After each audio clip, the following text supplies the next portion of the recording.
Leo ni miongoni mwa siku zinazoleta taswira mpya na kuanza kuandika historia mpya katika wizara yetu ya michezo, habari, sanaa na utamaduni kupitia mpira wetu wa kikapu kuingia kwenye timu bora 8 zinazokwenda kushindana South Africa kwenye mashindano ya Afrika.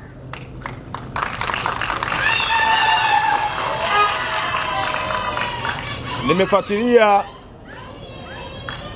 kwa kina historia ya mpira wa kikapu kwenye taifa letu.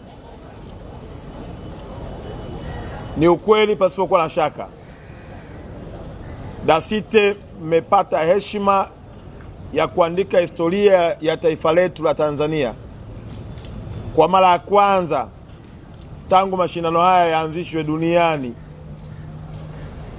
wa Tanzania kushiriki kwenye mashindano ya Afrika.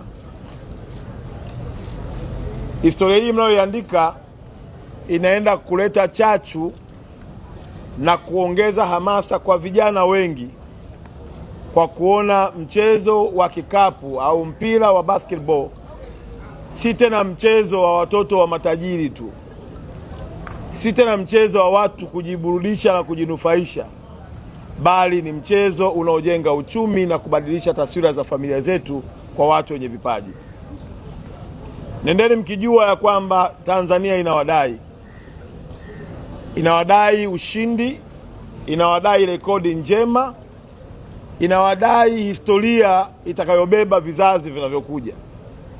Ni matumaini yetu kama wizara, mafanikio mtakayoyapata yawe chachu ya kuwafanya watu wengine wajitokeze kuanzisha timu nyingi za basketball, ili tuwe na ligi kubwa yenye ushindani na iwe ligi bora inayoweza kuchukua nafasi ya pili, ya tatu ndani ya nchi yetu ya Tanzania, lakini kwa bara zima la Afrika.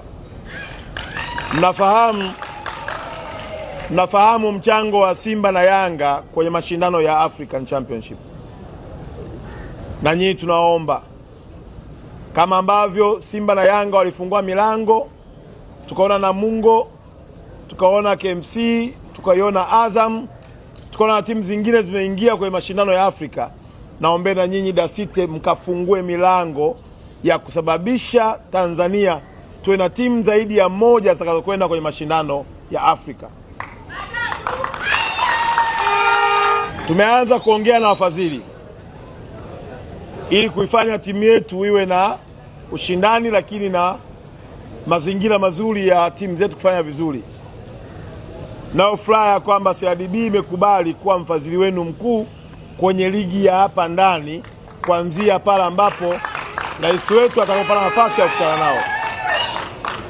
Lakini la pili, tumeanza kuangalia maeneo ili tuweze kujenga viwanja vingi vya basketball na kupelekea mashindano haya yakifanyika basi yafanyike katika mazingira bora.